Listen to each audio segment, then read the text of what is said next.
भूल कौन ठीक कौन आमको भल से जना था तथापि आम भूल को बाछि थाए एवं पर जेबे विपरीत परिणाम मिली थाए आम भाग्य को दोष दे थाए।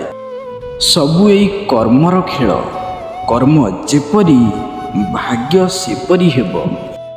आमे निजर कर्म को न सुधारी केवल भाग्य उपरे निर्भर रही जाए जहा पई जीवनटा उदासरे भरी जाए। जहा जीभ को भल लगी थाए ताहा शरीर पई क्षतिकारक, जहा जीभ को कड़ा लगी थाए ताहा शरीर पई हितकारक।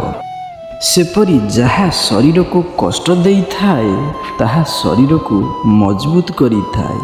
जेपरी जिम जीवा बा एक्सरसाइज करिबा ठीक सही परी जहा मन को कष्ट दे थाए ताहा आम भाग्य को सुंदर बनाई थाए। आमे भाबी थाए किछि पुणी करी थाए अन्य किछि जहा जरूरी ताकू छाड़ी आमे ताहा करे जहा आमको खुशी दे थाए एवं एही अल्प समयर खुशी ही सारा जीवन पई अभिशाप भली काम करी थाए। समस्ते चाहती खुशी रे रहिबाकू किंतु आमे किछि एपरी निष्पत्ति नहीं थाए जहा आमर उन्नति रे बाधक साधि थाए, जहा पई अवशोष एवं दुख सारा जीवन पई रही जाए।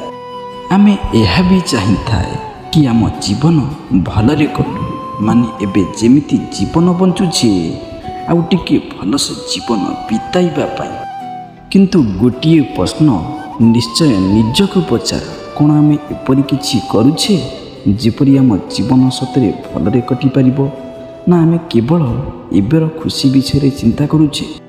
आमे काम करिबा छाड़ी केवल प्लानिंग करुछे किंतु कौन सतरे आमे प्लानिंग को साहाय्यकारी करुछे। आमर प्लानिंग केवल आमर भावना रे भीतरे सीमित होई रही जाउछि।